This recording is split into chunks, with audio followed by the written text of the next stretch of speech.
Today I'm going to share with you my advanced setup for my iPhone. All these parts that I'm going to be sharing with you today will absolutely work with your Android phone. So let's dig in.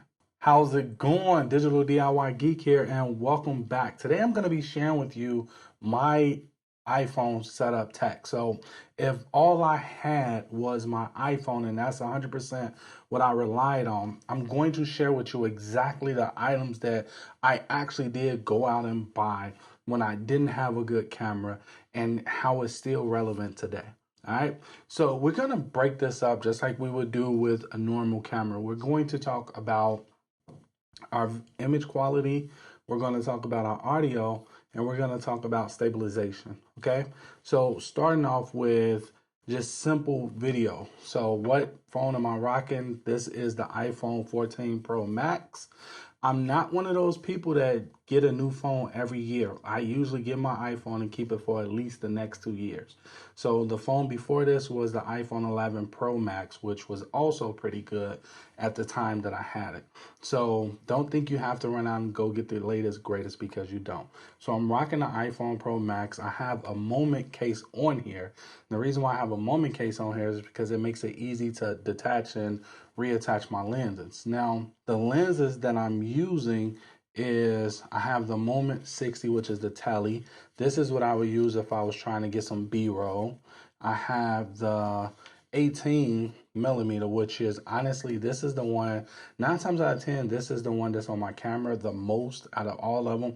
I use the standard camera, so not the 2x zoom or the extra wide. I use the normal camera, the first camera, which is 1, because it has the best image quality out of it to me. So I always throw this on there, or if I need the tele, I'll throw the tele on there, but I never use the camera above it. This right here is the macro. If I needed to get real close up and take a macro shot or a photo or something like that, this is what I use. This is my ND filter. So if I'm outside and I'm using this, then I'll use this over the lens. So this is my ND filter right here, which is pretty cool. Now, let me show you just in case you've never seen the Moment lenses before, because I'm realizing I'm just holding up the bag, assuming you already done seen it before. So this right here, if we pop the lens cap off, this is the 60. This is the tele. So this right here is it's a really, really nice piece of glass for it to just be a phone. And this right here is the tele. This is the one that I use when I want to get close-ups. If I'm doing B-roll with my iPhone, this is what I use it for. Or if you want to get some really good photos, that one will do it too. This one right here is my one that I use all the time. If I'm using my phone, this is the one that I'm using. It also has a lens cap as well. This is the 18 millimeter. This is also another Moment lens, as you can see right here. And this right here is also, this has the fisheye look because it's a wider lens. And as you can see on the back, it makes those grooves make it really easy to link up and attach it. So this is the bottom one that I use all the time. So if you look right here, turn it, it's in. It's just that easy to attach it to my phone. That's the camera at the bottom that I always use. To unattach it, just take it off and you can put on the next lens. Super duper simple. At that point, if I wanted to take a macro photo, which I've never, ever used this macro lens for video, only because I don't think it would come out good. But this is the macro lens. It also comes with a hood cap, and you can see how small it is. Let's take that out first. So you can see how small it is. This actually goes over it like that. And this is your macro lens. And it's not bad. I have used it to take a photo, but never to get any footage or any content of video. I've never used it for that. But for photos, it's been pretty cool. I don't have the anamorphic one because honestly, I just don't know when I would use the anamorphic, but I do know they do have an anamorphic. I think that's the only one that I don't have. Once we have the lenses, the next thing is audio. Now, this is the Shure MV88, and I've had this, I want to say for at least 2 years now, if not longer. So I could pull this off, and this is how it looks. This is the Shure. This is the MV88, as you can see. And basically what this does is give me really good audio. And as you can see, it also have lightning. So it's pretty cool. But as you can see, this is pretty short. So what I do is I bought this adapter. And what this adapter allows me to do is to extend it. So I'm able to actually plug this into here and then plug this in, which gives me a lot more room. And I'm not worried about anything blocking it. So if you're using this, I highly recommend you get an adapter for it. Now inside of here is a windscreen, but it also comes with this. So if I'm inside and I'm recording, I only have it like this. If I'm outside and I'm recording, I always put this on. But I keep all of this stuff together in the case because I want to make sure I know where it's at when I'm ready to use it. And it comes with this little Shure MV88 case, which is pretty cool. And all of it fits just right inside of here. So I don't have to worry about looking for anything. I also throw the little dongle up in there as well. So it works. So I just drop it up in here. I put this behind here. I close it up. And then after I close it up, I just try to do my best to tuck as many hairs in as I can so the zipper don't get stuck. And that's my audio. It's very hard, so I'm not worried about it getting damaged or anything like that. Next is my tripod. Now, this is a tripod that I recently just got. And basically what this tripod does is it allows me to do two critical things. This is the PGY Tech tripod. I have a better one than this. This one right here is made out of plastic. It also has a cold shoe mount on it right here, as you can see. So I can attach something else on that side. But the reason why I got this is because it's a table tripod. And what it does is it extends. So it extends and it allows me to put a decent little payload on there. And it gets pretty close to my eye level. Not close, not exactly eye level, but it does get pretty close to eye level. And the cool thing about it is it's super light, it's super compact, and it actually holds my entire setup, as you're gonna see. It's pretty cool. Now, what I use to hold all of this is the small rig camera cage. Now, this right here is what I use. It has cold shoe mounts everywhere. You can see one right here, one right here. I have other mounting points that I can use over here with these ridges. Also have the back piece where I'm able to attach even more stuff back here. So I really like this. And you can see up here I have a little screw, and that's just to hold my light. Then I have these two handles. These two handles are used to hold the camera. So let me show you how that works really quickly. So what I'm gonna do is basically all I have to do is put this in here, screw it in.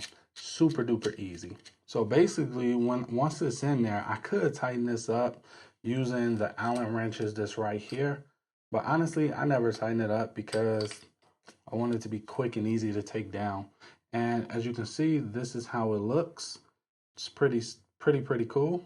So you can see that when I'm actually recording, I'll be holding it like this. Now, technically, because I'm holding it like this, you want the small rig signs, these little labels over here, to be facing that way. But I put it on backwards. All right, so this is the way you actually want it. And the reason why you want to make sure the small rig is facing that way is because when you put your phone in here, you want to make sure that your phone screen is facing you and the camera is facing that way. And you're going to be using your rear facing camera for this setup. So that's the reason why you want it like that. So once you have this, the next thing I would do to this is I would start adding on my phone. So what I would do is I would grab my 18mm lens, and once I grab this, I'll just take it out, snap it in really quickly.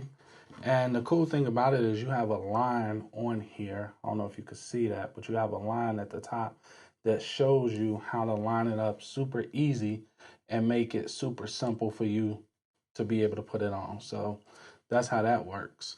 Next thing I want to do is I want to add in my Shure MV88. The reason why I want to add this in is because I want to make sure I have the best audio possible.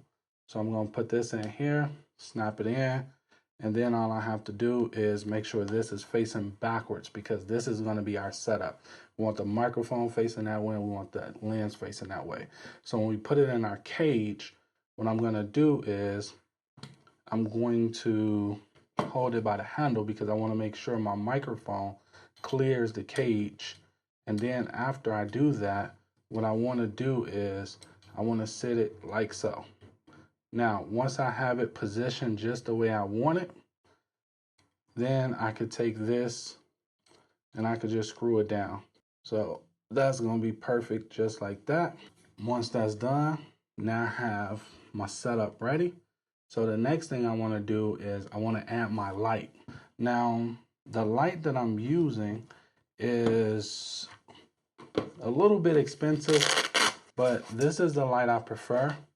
This is the bowling. This is basically a vlogger, it's AP vlogger. So I guess this light is for vloggers. I didn't know that when I bought it. I really just noticed it reading the back of it. But this is a this is a light that I really like because it gives me a lot of flexibility. So this light is going to go on the top.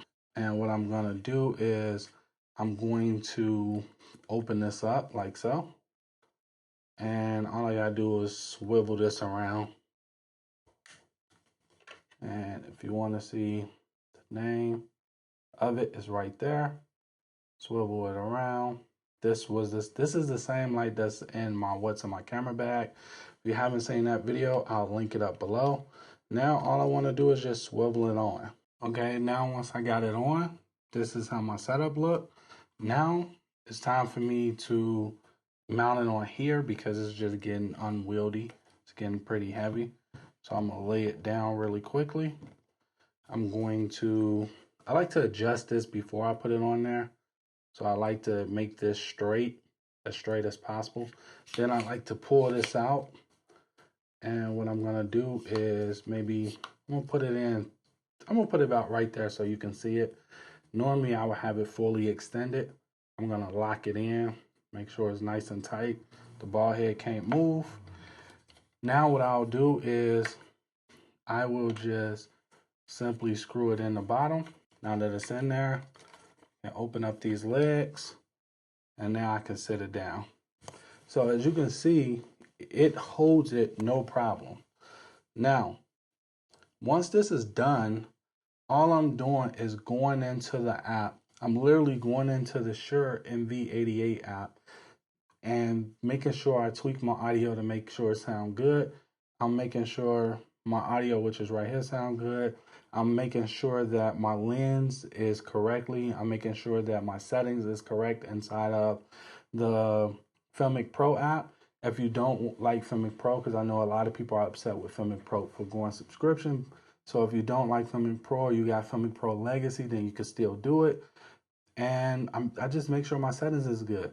After I do that, I turn on my light and I'm actually ready to film. So this is my mobile setup.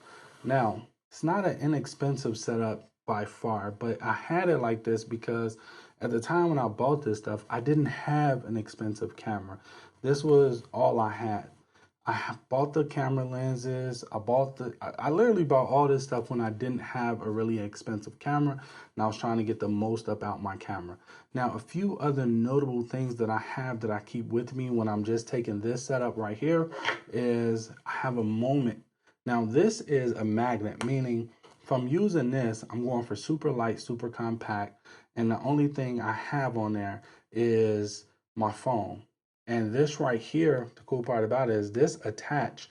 I can screw this into something else, and this allows me to get a top-down shot. Like if I wanted to film myself on the desk right now, doing something, I could put my phone up here. It'll magnetize to it. It'll hold it even with this full load, although it would be no reason for me to have this type of load if I'm just doing a top-down shot.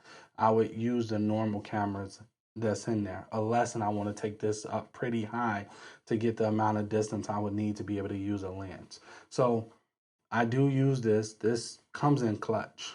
Now, if I want to get a smooth shot of me doing something, then I'm breaking out my DJI Osmo 5. Now, this right here is a pretty cool one.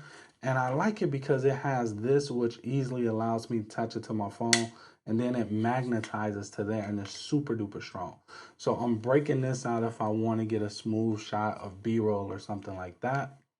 And it also comes with its own little neat tripod as well. Now, I don't have the 6 only because I really don't use this one enough to justify going out buying the 6, because I really like this little setup right here. I'm usually handheld or something like that. So with this one right here, that's for stability, and that's the mobile setup. Like, this 9 times out of 10 is what's in my camera bag.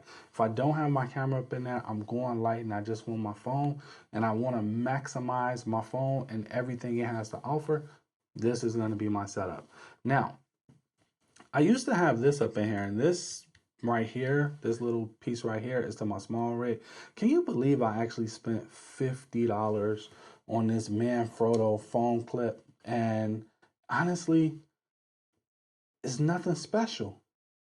And it really sucked because when you put your phone up in there and you clamp it down and you tighten this up, if you move it too much, this will turn while your phone is up in there, which it just wasn't worth 50 bucks. I was so trying to get all I can out of my phone to make my setup so clean that I spent $50 on a phone clip. And while it's lasted me easily 3 years, but honestly, I don't feel like it was worth it. I feel like this was a big miss, but I still keep it because I spent 50 bucks on it.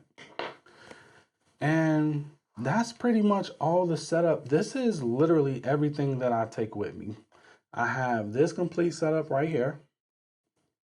And then I have this stabilizer, and this is my setup. So, really quickly, I want you to see what type of quality you can expect out of a setup or a rig like this. So let's say you go out and you pick up some of this stuff. I wanted you to see how your audio gonna sound.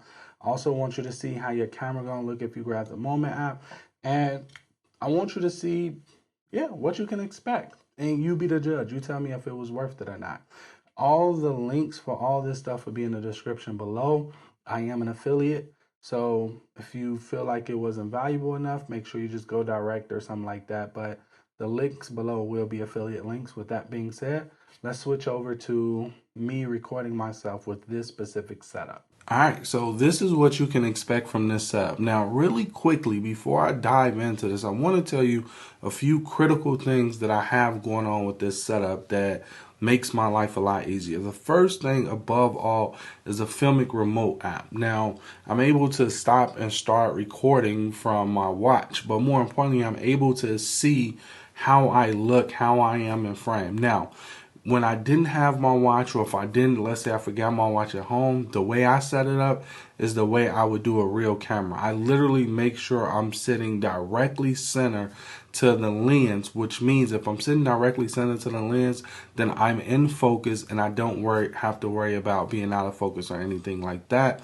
And I'm center in front of the image when I go to edit. So that's how I do it. Now, as far as everything else go with this setup, I'm using the Filmic Pro app. I have it set to log V3 right now. When it comes to my editing this video, I'm using LumaFusion. The reason why I'm using LumaFusion is because that's what comes on my phone. Now, when it comes to LumaFusion, when it comes to changing it back to Rec 709, sometimes I use Vlog 3 and sometimes I use Vlog 2. It just depends on which one gives me the better image to work from. Outside of those 2 or 3 things. The rest of it is pretty much standard. I'm using the Moment 18mm wide. I'm using the Shuri plugged in. I have my light source, which is right here. So if I cover it up, you can tell I'm using my light source, and you can tell the huge difference it make when I cover that light up versus when I take it back down. So that's set to 20% right now. And to be honest with you, this light source is the only thing I use, whether I'm doing mobile videography or I'm using my real camera. This light source is more than powerful enough to make sure I'm looking good and I'm not blown out. There's not a lot of dark spots and things like that.